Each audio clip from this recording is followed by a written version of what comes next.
4장 1절에서 11절까지의 말씀입니다. 구약성경 406페이지에 있습니다. 룻기서 4장 1절부터 12절까지 저와 여러분들이 한 번씩 번갈아 가면서 읽도록 하겠습니다. 4장 1절부터 제가 읽도록 하겠습니다. 보아스가 성문으로 올라가서 거기에 앉아 있더니 마침 보아스가 말하던 기업 물을 자가 지나가는지라.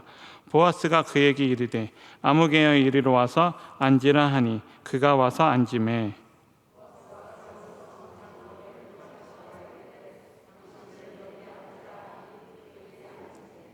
보아스가 그 기업 물을 자에게 이르되 모압 지방에서 돌아온 나오미가 우리 형제 엘리멜렉의 소유지를 팔려 함으로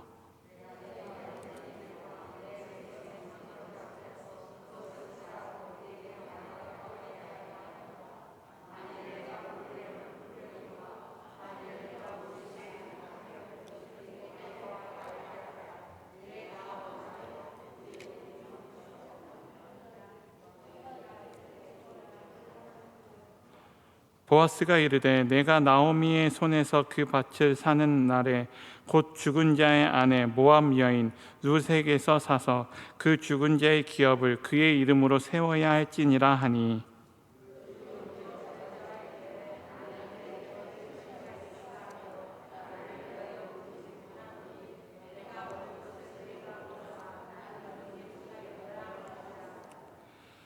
옛적 이스라엘 중에는 모든 것을 무르거나 교환하는 일을 확정하기 위하여 사람이 그의 신을 벗어 그의 이웃에게 주더니 이것이 이스라엘 중에 증명하는 전례가 된지라.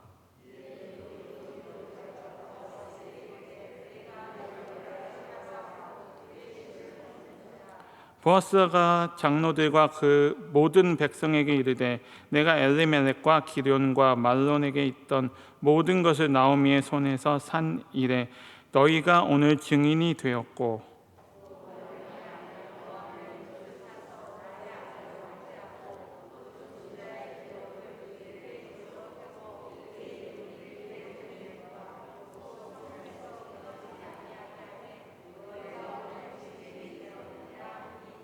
성문에 있는 모든 백성과 장로들이 이르되 우리가 증인이 되나니 여호와께서 내 집에 들어가는 여인으로 이스라엘의 집을 세운 라헬과 레아 두 사람과 같게 하시고 내가 에브라데서 유력하고 베들레헴에서 유명하게 하시기를 원하며. 다 같이 읽겠습니다. 여호와께서 이 젊은 여자로 말미암아 내게 상속자를 주사 내 집이 다말이 유다에게 낳아준 베레스의 집과 같게 하시기를 원하노라 하니라. 아멘. 네, 반갑습니다 여러분. 오늘도 수요 예배를 잊지 않고 기억하셔서 함께 나와서 하나님께 예배드리고 영광 돌릴 수 있게 돼서 참 기쁘고 좋습니다. 오늘 우리가 읽은 말씀은 룻기서 4장 1절에서 12절까지의 말씀인데 이 말씀을 가지고 기업 물을 자의 공동체라는 제목으로 말씀을 준비했습니다. 오늘 본문인 룻기의 시대적인 배경은 사사들이 치리하던 때입니다. 룻기 1장 1절에 보면 사사들이 치리하던 때에라고 시작하고 있습니다. 여러분, 사사 시대가 어떤 시대였습니까? 이 사사 시대는 이스라엘의 역사의 어두운 시기였습니다. 사사기는 그 마지막 절인 21장 25절에서 사사기를 마무리하면서 이렇게 얘기하고 있습니다. 그때에 이스라엘의 왕이 없으므로 사람이 각기 자기의 소견에 옳은 대로 행하였더라 라고 이렇게 끝을 맺고 있습니다. 그렇다면 우리가 이 사사기 바로 다음에 나오는 이 룻기를 읽을 때에도 우리는 어떠한 그렇게 큰 희망을 기대할 수 없을 것처럼 보입니다. 왜냐하면 이 이스라엘의 어두운 사사 시대에 일어났던 한 개인의 사건이 이 한 개인의 사건에 우리가 어떠한 기대를 할 수가 있을까요?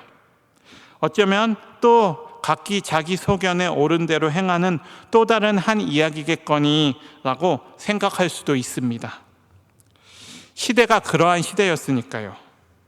하지만 하나님께서는 이 룻기서 전체가 4장밖에 되지 않는 이 짧은 룻기를 통해서 이스라엘 공동체가 어떻게 살아가야 하는지, 이 이스라엘 공동체가 어떻게 하나님의 공동체로 이 룻기서를 교훈으로 오늘날 또 우리가 어떻게 살아가야 하는지를 이 4장밖에 되지 않는 룻기서를 통해서 우리에게 잘 보여주고 있습니다.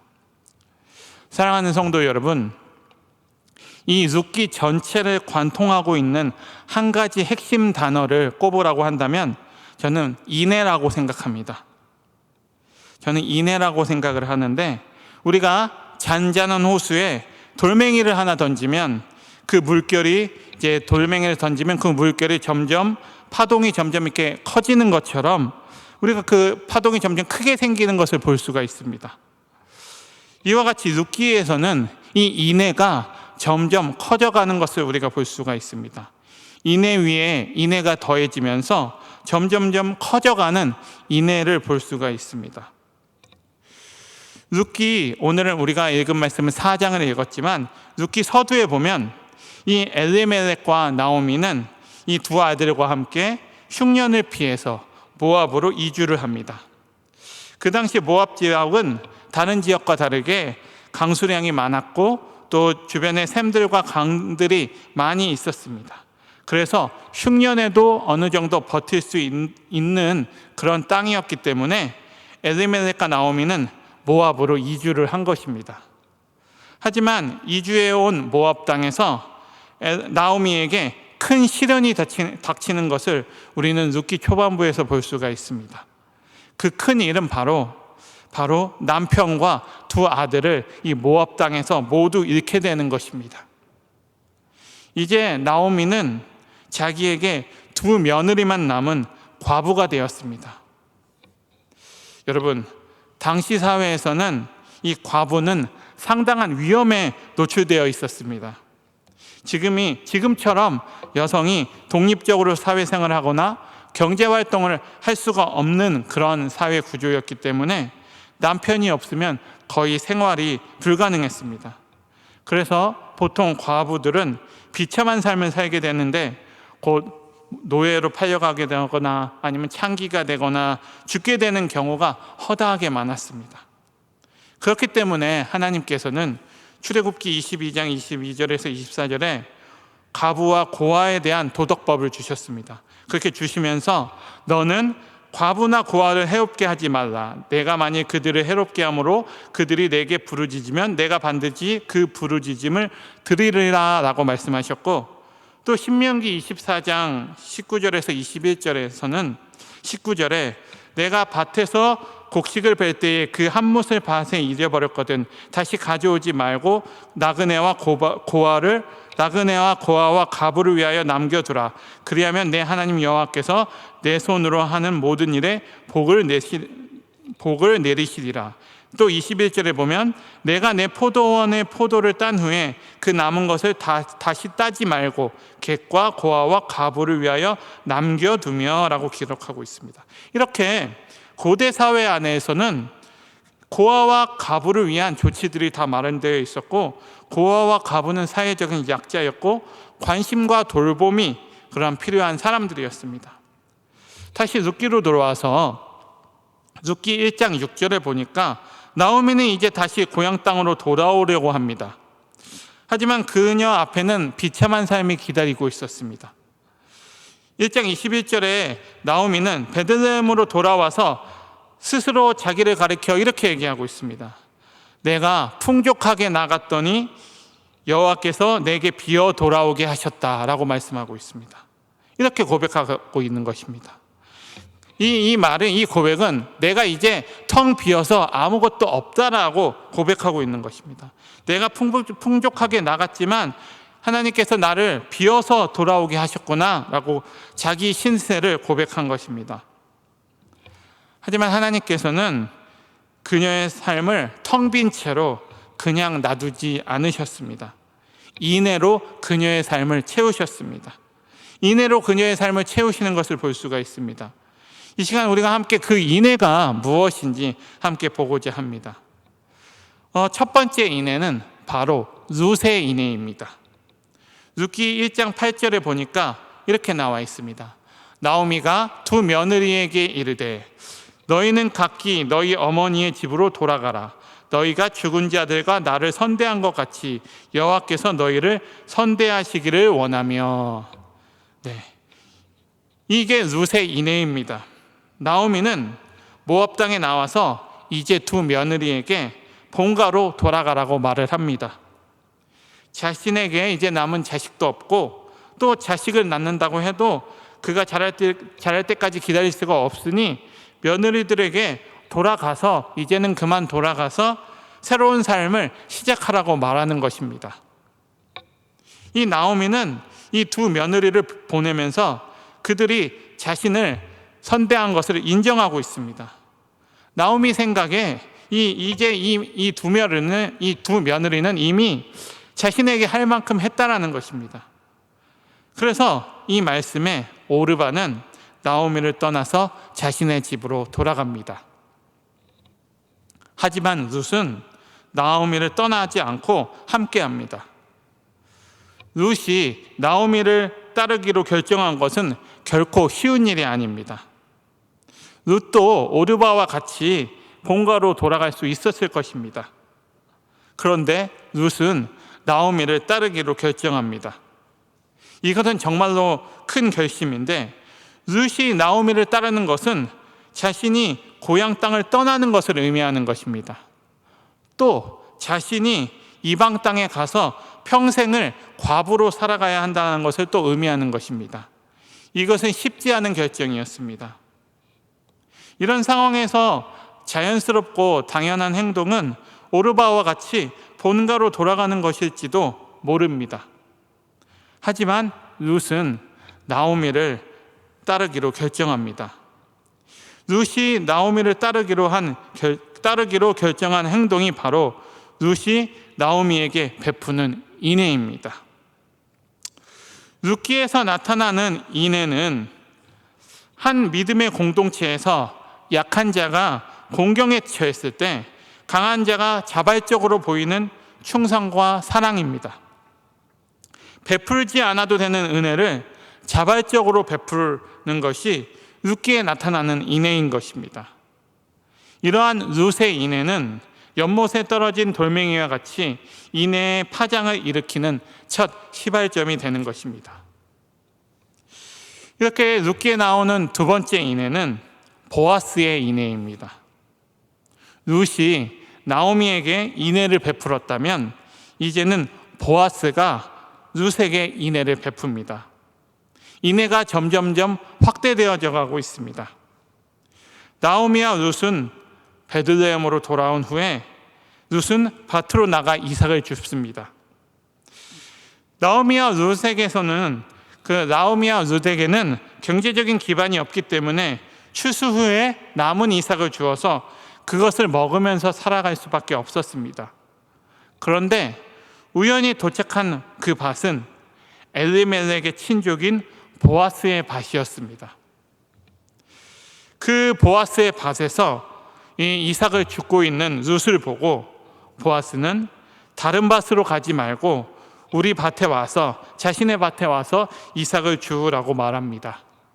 또 룻에게 자신의 물도 마시라고 하고 식사 때 음식도 나누어 주었습니다. 심지어는 추수하는 자들에게 추수할 때 곡식다발에서 일부를 빼어서 놔두라고 시킵니다. 이러한 보아스의 행동에 룻이 물었습니다. 2장 10절에 이렇게 물었습니다. 왜 내게 당신이 어찌하여 내게 내게 은혜를 베푸시며 나를 돌보십니까? 이렇게 물었습니다. 왜 내게 이런 은혜를 베푸시냐고 보아스에게 물었습니다.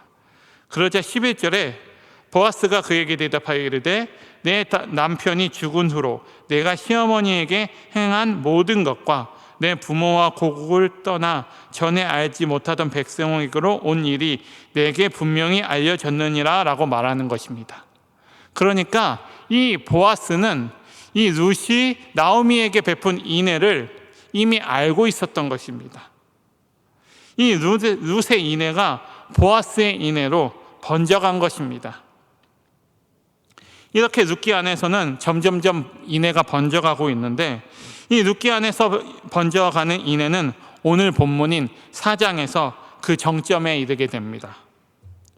룻기 3장에서 보아스는 룻에게 자신이 기업 물을 자의 책임을 이행하겠다고 약속을 했습니다. 그런데 자신이 기업 물을 자의 책임을 이제 이행하겠다고 약속을 했는데, 그런데 자신보다 더 가까운 친족이 있기 때문에 그에게 우선권이 있다고 얘기했습니다. 그래서 먼저 그 사람한테 가서 기업 물을 자의 책임을 이행할 것인지 먼저 물어봐야 합니다. 그래서 그 사람이 물지 않겠다고 하면 자기가 물겠다고 한 것입니다. 오늘 우리가 본문으로 읽은 말씀이 바로 그 내용인 것입니다. 보아스는 성문 앞에서 기업 물을 자를 발견하게 됩니다. 그리고 그 사람을 불렀습니다. 당시 성문 앞은 공식적인 거래와 재판이 이뤄지던, 그런 것들이 행해지던 곳이었습니다. 또 보아스는 장로 10명을 청해서 그 자리에 함께 했습니다. 보아스가 장로들을 청한 이유는, 장로들은 당시 통치기관의 역할을 했기 때문에 누가 기업을 물을 것인지를 결정하는데 증인이 돼줄 수 있는 사람들이었기 때문에 장로들도 10명을 청해서 그 자리에 함께 했습니다. 계속해서 이어지는 3절 4절을 보면 보아스는 기업 물을 자에게 엘리멜렉의 기업에 대해서 이야기를 하고 있습니다. 나오미에게 죽은 엘리멜렉의 땅이 있고 당신은 그 기업을 물을 첫 번째 인물이라고 그 사람에게 이야기를 합니다. 그리고 그에게 그러면 그 기업을 물을 것이냐고 묻습니다. 그러자 그 기업 물을 자는 내가 물으리라 라고 답을 하고 있습니다. 자기가 그 기업을 잇겠다라고 말을 한 것입니다. 여기서 기업 물을 자의 책임이라는 것이 나오게 되는데, 이 책임은 이스라엘에 있는 매우 특별한 관습입니다. 이 관습은 하나님께서 각자가 자기 친족을 돌볼 수 있도록 기업 물을 자의 책임이라는 것을 두셨습니다.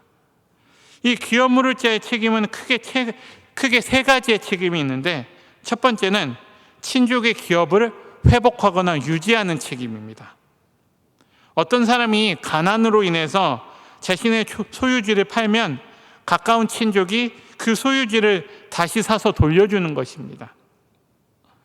두 번째는 가난으로 인해 노예로 팔려간 친족을 도로 사오는 것입니다. 세 번째는 다른 사람의 손에 죽은 친족의 피를 보복하는 것입니다. 이게 기업 물을 자의 책임입니다. 오늘 룻기에 나타난 이 기업 물을 자의 책임은 첫 번째 말한 책임에 속한 것입니다. 친족에게 속한 땅을 유지해 주는 것입니다. 그래서 이 기업 물을 자는 나오미에게 땅을 사서 엘리멜렉의 기업을 유지해 주어야 하는 것입니다. 그래서 이 보아스는 첫 번째 사람에게 당신이 그 엘리멜렉의 기업을 유지해 주겠습니까? 라고 물었습니다. 그러자 이 사람은 바로 모르겠다라고 자기가 그 기업을 이어받겠다라고 얘기했습니다. 땅을 사는데 돈은 조금 들지만 엘리멜렉이 죽었고 나오미에게 자식이 없기 때문에 나오미가 죽으면 그 땅을 물려받을 수 있는 사람은 자신이 되는 거기 때문에 그 사람은 자신의 토지를 늘릴 수 있는 좋은 기회였던 것입니다. 그래서 그 기업을 이어가겠다라고 이야기했습니다. 그런데 여기서 보아스가 중요한 사실을 한 가지 더 말합니다. 5절에 보니까 이렇게 나와 있습니다. 보아스가 이르되 내가 나오미의 손에서 그 밭을 사는 날에 곧 죽은 자의 아내 모압 여인 룻에게서 사서 그 죽은 자의 기업을 그의 이름으로 세워야 할지니라 하니, 이 기업 물을 자의 책임에는 그 기업을 이어주는 것뿐만이 아니라 룻과의 결혼이 포함되어 있다는 것을 밝히고 있습니다. 자, 이렇게 되면 상황이 많이 달라지게 됩니다. 자신이 룻과 결혼을 해서 자식을 낳으면 그 자식은 엘리멜렉의 토지를 물려받을 상속자가 되어버리는 것입니다. 그 족보상 자기의 자식이 아니라 엘리멜렉의 계보에 속하는 자식이 그 땅을 받기 때문에 자신이 회복해 준 땅은 자신의 재산이 되지 못하는 것입니다. 그리고 게다가 보아스는 룻을 가리켜서 모압 여인 룻이라고 이야기합니다. 룻이 이방인인 것도 강조하고 있습니다. 자, 그렇다면 이제 이 기업을 물으는 책임이 상당히 커진 것을 볼 수가 있습니다. 엘리멜렉의 기업을 사더라도 나중에 룻이 자식을 낳으면 그 자식을 부양해야 되고, 또 나중에는 그에게 그 기업을 물려줘야 합니다. 내 것이 되지 않을 토지를 물려주는 것이죠.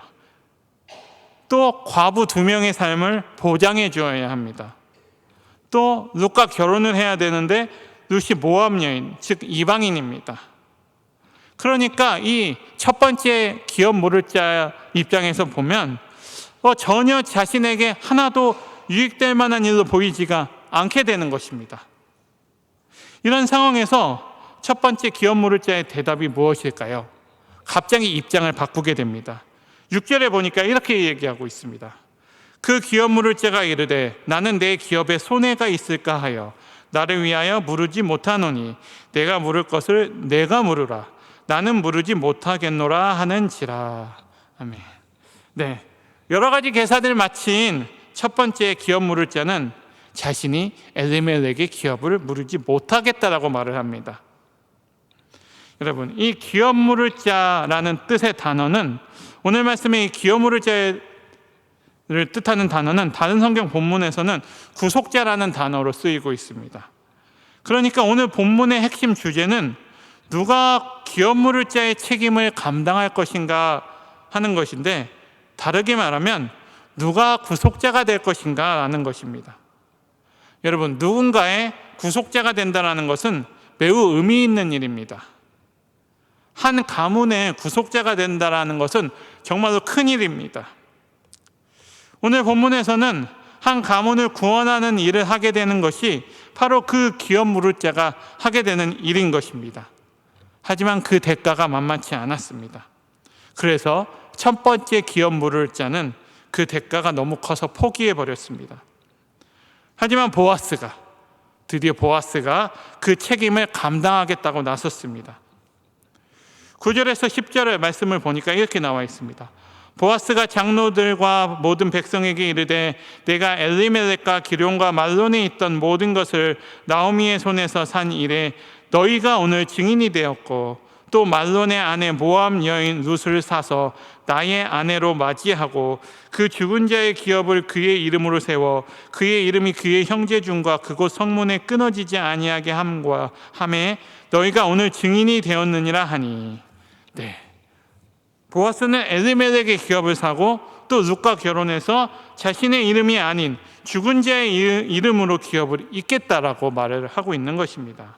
손해를 감수하면서도 이 일에 기꺼이 책임을 다하는 것을 우리가 볼 수가 있습니다. 사랑하는 성도 여러분, 인애라는 것은 한 믿음의 공동체 안에서 약한 자가 어려움에 처했을 때 강한 자가 자발적으로 보이는 충성과 사랑이라고 했습니다. 우리는 룻이 나오미에게 베풀었던 인애가 보아스의 인애로 번져가는 것을 우리가 보았습니다. 룻기에 나타나는 인애의 행동들은 일반적인 상식과 계산을 뛰어넘는 자비와 은혜의 행동입니다.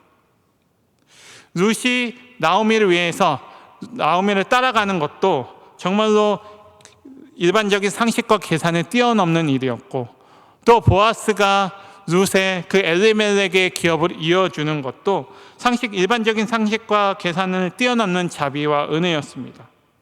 이렇게 우리가 믿음의 공동체를 이루어가는 것은 이처럼 정상적인 책임 이상의 것을 요구하는 것입니다. 당시에 사사시대를 살아가던 이스라엘 백성들에게, 각기 자기의 소견대로 살기 바빴던 이스라엘 백성들에게 하나님께서 원하시는 삶이 어떤 것이었을까요? 공동체 안에서 서로에게 인애를 베풀며 살아가는 것을 하나님께서는 원하시지 않으셨을까요? 각기 자기의 소견대로 살기 바쁜 그 시대 속에서 서로가 서로에게 인애를 베풀면서 살아가기를 하나님께서는 누구보다도 원하고 계셨던 것입니다. 어두운 사사시대는 자기의 소견대로 옳은 대로 행하는 제약 가운데 있었습니다.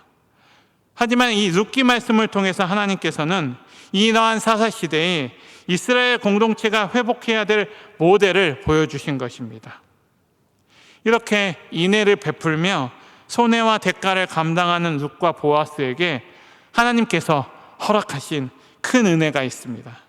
그 은혜는 오늘 말씀 18절에서 22절까지 나와 있습니다.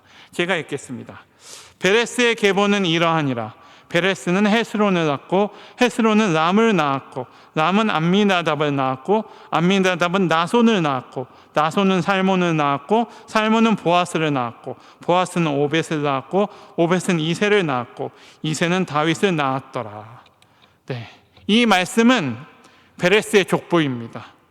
룻과 보아스는 이 룻과 보아스의 인애에 하나님께서 은혜를 더하시는데 그들의 자손을 통해서 바로 다윗이 나오게 하십니다. 그리고 이 룻과 보아스 모두 마태복음 1장에 예수 그리스도의 족보에 이름을 올리게 되는 그러한 큰 은혜를 누리게 됩니다. 사랑하는 성도 여러분, 오늘날 하나님께서 우리에게 원하시는 삶도 이러한 삶입니다. 보아스가 기업 물을 자의 책임을 다하여 인애를 베푸는 것처럼 우리도 하나님을 믿는 신앙의 공동체 안에서 이러한 인애를 베풀면서 살아가기를 원하십니다. 여러분, 인애는 당연한 것을 행하는 삶이 아닙니다. 나오미를 떠나 집으로 돌아간 오르바와 자신의 재산에 손해가 있을까 봐 기업 물을 자의 책임을 포기한 친족은 합리적이고 당연한 행동을 한 인물들입니다. 하지만 오르바는 성경에 그 이름이 남겨지지 않았고 또 첫 번째 기업 물을 자는 그 이름조차도 성경에 거론되지 않았습니다. 오히려 하나님께서는 당연한 것 이상으로 인애를 베푸는 자들을 통해서 그분의 역사를 이뤄가고 계십니다. 바로 룻과 보아스가 그러한 사람들입니다.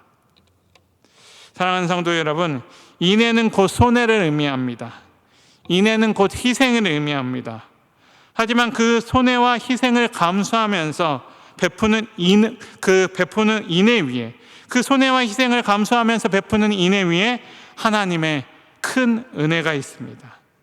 사사시대는 어두웠습니다. 하지만 모두가 그 시대를 따라 살지 않았습니다. 룻과 보아스 같이 인애의 삶을 살았던 사람들이 있었습니다. 사랑하는 성도 여러분, 오늘 우리가 살아가는 이 시대도 사사시대와 같이 어두운 시대인 것 같습니다. 이스라엘의 왕이 없으므로 사람이 각기 자기 소견에 옳은 대로 행하였더라라고 하는 그 말씀이 마치 꼭 오늘날을 두시고 하는 말씀처럼 들립니다. 하지만 우리는 이 시대를 본받는 자들이 되지 않아야 하겠습니다. 오늘 하나님께서 사용하실 믿음의 공동체는 서로가 서로의 삶을 돌아보고 당연한 것 이상의 인애를 베푸는 공동체를 사용하실 줄 믿습니다. 그렇다면 마지막으로 우리가 왜 인애를 베푸는 공동체가 되어야 할까요? 바로 그렇게 인애를 베푸는 공동체의 모습이 예수 그리스도를 닮는 모습이기 때문입니다. 믿는 자들이 마땅히 예수 그리스도를 닮아가야 하는 삶을 살아야 한다면 인애를 베푸는 공동체가 바로 예수 그리스도를 닮아가는 공동체이기 때문입니다. 사랑하는 성도 여러분, 예수님께서도 이 세상에 기업 물을 자로 오셨습니다. 구속자로 오셨습니다. 잃어버린 것을 다시 찾게 하시고 회복하시는 분으로 이 땅에 오셨습니다. 죄로 인해 잃어버린 영생의 기업을 다시 회복시키시려고 온 인류의 기업 물을 자로 오셨습니다. 예수님께서 베푸신 인애가 무엇입니까? 죄로 인해 부패한 우리에게 당연한 것이 무엇입니까? 우리에게 당연한 것은 영원한 형벌입니다. 우리에게 당연한 건 심판과 저주였습니다. 하지만 여기에 예수님의 인애가 있습니다. 예수님께서는 우리에게 당연한 죄의 형벌을 대신 받으시고 우리가 하나님의 백성이 되는 은혜를 주신 것입니다. 로마서 5장 10절 말씀에 곧 우리가 원수 되었을 때에 그의 아들을 죽으심으로 말미암아 우리가 하나님과 화목하게 되었은즉 화목하게 된 자로서는 더욱 그의 살아나심으로 말미암아 구원을 받을 것이니라 라고 말씀하셨습니다. 하나님과 원수였던 우리를 다시 화목하게 하신 은혜입니다. 이러한 은혜를 입은 우리가 예수님을 닮아 서로 인애를 베풀며 살아가야 하는 것이 당연한 줄 믿습니다. 이미 성경은 우리에게 그러한 공동체의 모델을 보여주고 있습니다.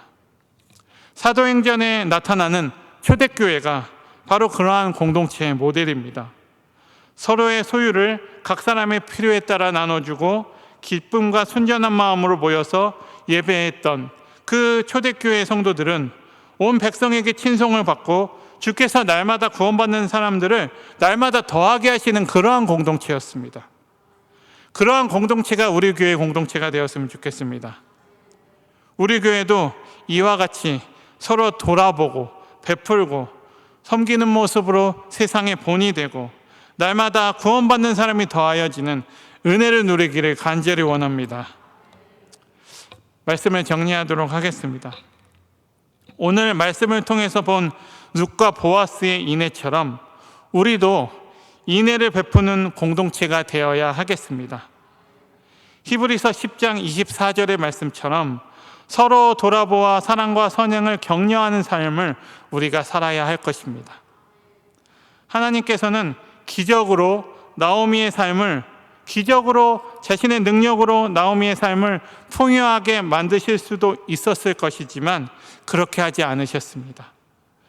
룻과 보아스의 인애를 통해서 텅 빈 나오미의 삶을 풍요롭게 하셨습니다. 룻과 보아스의 인애로 이 나오미의 삶을 풍요롭게 채워주셨습니다. 우리 교회 공동체 가운데서도 우리가 서로가 서로에게 베푸는 이 인애 가운데 하나님께서 풍성하게 하시는 역사가 있을 줄 믿습니다. 우리가 내 것만을 생각하고 자기중심적으로 생각한다면, 자기중심적으로 살아간다면 그 안에 은혜가 있을 수 없을 것입니다. 사랑하는 성도 여러분, 하나님께서 원하시는 거룩한 공동체는 인애의 공동체입니다. 기업 물을 자의 책임이 무엇입니까? 희생과 헌신을 통해서 인애를 실천하는 것이 기업 물을 자의 책임입니다. 바르고 원하옵기는 우리 평강교회가 서로를 향한 희생과 헌신을 통하여서 하나님께서 기뻐하시는 그러한 기업 물을 자의 공동체가 되기를 간절히 소망합니다. 아멘.